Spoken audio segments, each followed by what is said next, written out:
इंसान का जानवरों और परिंदों से ताल्लुक उतना ही पुराना है जितना कि खुद इंसान से इंसान का। पुराने दौर में जानवर और परिंदे बारबरदारी, सवारी, रखवाली, शिकार में मदद, खुराक के हुसूल जैसे अहम मकासद को पूरा करने के लिए पाले जाते थे, मगर मौजूदा दौर में उन्हें फवायद के साथ साथ शौकीन मजाजी के लिए भी पाला जाता है। बल्कि शहरी इलाकों में खास तौर पर शौकीन मजाजी का अंसर गालिब है। मगरिब की देखा देखी जानवर पालना हमारे माशरे में फैशन की अलामत बनता जा रहा है। वैसे तो बहुत से जानवर हैं जो घरों की जीनत बनते हैं, मगर बिल्ली और कुत्ता ऐसे जानवर हैं जिन्हें पालने का तकरीबन हर किसी को शौक होता है। दुनिया के हर मुल्क में लोग अपने घर में बिल्ली और कुत्ते को पालते हैं, लेकिन क्या आपको पता है कि एक ऐसा मुल्क भी है जहां आप घर में बिल्ली नहीं पाल सकते? जी हाँ, ऐसा भी होता है। बिल्ली एक बहुत ही मासूम सा जानवर है जो किसी को नुकसान नहीं पहुंचाती, लेकिन फिर भी इस मुल्क में घर में बिल्ली पालना हुकूमत की तरफ से मना कर दिया गया। तो आइए हम आपको बताते हैं कि किस मुल्क में ऐसा होता है और आखिर क्यों होता है। तो दोस्तों, सिंगापुर में अपने घर में कुत्ता तो पाल सकते हैं लेकिन बिल्ली नहीं, क्योंकि फ्लैट में बिल्ली रखना खिलाफे कानून है जिस पर भारी जुर्माना हो सकता है। लेकिन इस पाबंदी के बावजूद सिंगापुर के अक्सर फ्लैट्स में बिल्लियां मौजूद हैं। पड़ोसियों को भी बिल्ली की मौजूदगी का इल्म होता है, लेकिन कोई शिकायत नहीं करता। बाज़ सूरतों में तो ओहदेदारों को भी पता होता है कि किस अपार्टमेंट में चोरी छुपे बिल्ली के नाज नखरे उठाए जा रहे हैं, लेकिन वो नजरअंदाज कर देते हैं।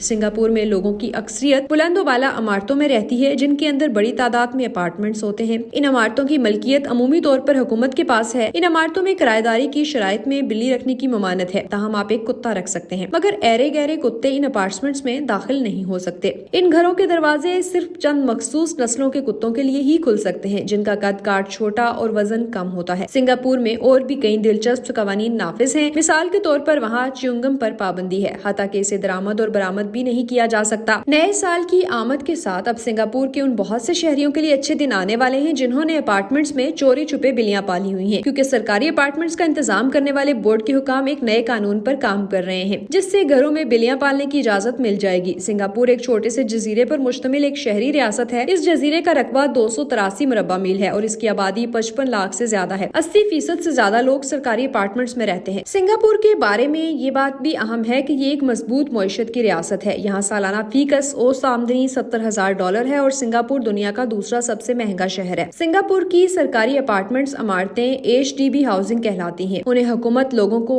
99 साला लीज पर फरोख्त करती है। ये लीज बहुत महंगी होती है। सरकारी अपार्टमेंट्स में बिल्लियां रखने पर पाबंदी 1979 में पार्लियामेंट ने ये कहते हुए लगाई थी कि बिल्लियों को अपार्टमेंट में रखना मुश्किल है क्योंकि इसके बाल झड़ते रहते हैं, वो घर में पेशाब वगैरह कर देती हैं। इसके अलावा वो अपने हलक से अजीबोगरीब आवाजें निकालती रहती हैं जिससे पड़ोसियों के आराम में खलल पड़ता है। बिल्लियां रखने पर पाबंदी के हवाले से सिंगापुर की हुकूमत ने 2022 में एक सरकारी सर्वे कराया था जिसमें 90% राय दहिंदगान ने, जिनमें सरकारी अपार्टमेंट्स में रहने वाले लोग भी शामिल थे, बिल्लियां पालने के हक में राय दी थी। अब इस साल हुकाम बिल्लियां पालने के इंतजाम से मुतालिक एक सर्वे करा रहे हैं जिसके बाद बिल्लियां रखने की इजाजत मिलने का इम्कान बढ़ जाएगा। एक मार्केट रिसर्च ने अपनी एक रिपोर्ट में बताया है कि इस वक्त सिंगापुर में 94,000 से ज्यादा बिल्लियां मौजूद हैं और 1,13,000 के लगभग पालतू कुत्ते मौजूद हैं, जिनकी तादाद में नई कानून साजी के बाद इजाफा हो सकता है। नए फ्रेमवर्क के तहत सरकारी अपार्टमेंट्स में रहने वाले लाइसेंस के साथ 2 बिल्लियां रख सकेंगे। बिल्लियों को माइक्रोचिप लगाए जाएंगे। इसके अलावा खिड़कियों पर जाली लगवाना जरूरी होगा ताकि वो बाहर ना जाएं। जदीद तहकीक से साबित है कि जानवरों और परिंदों के साथ वक्त गुजारने और उन्हें प्यार करने से ज़हनी तनाव में कमी वाक़ई होती है। शायद यही वजह है कि मगरबी ममालिक के लोग अजीजों और रिश्तेदारों की टेंशन पालने के बजाय कुत्ता पालने को तरजीह देते हैं। आप भी घर में मौजूद जानवर के साथ वक्त गुजारें, उसे खाना दें और उसे अपने घर के फर्द की तरह ख्याल रखें। इसकी मासूम शरारतों से लुत्फानंदोज होते हुए आप अपनी परेशानियां भूल जाएंगे।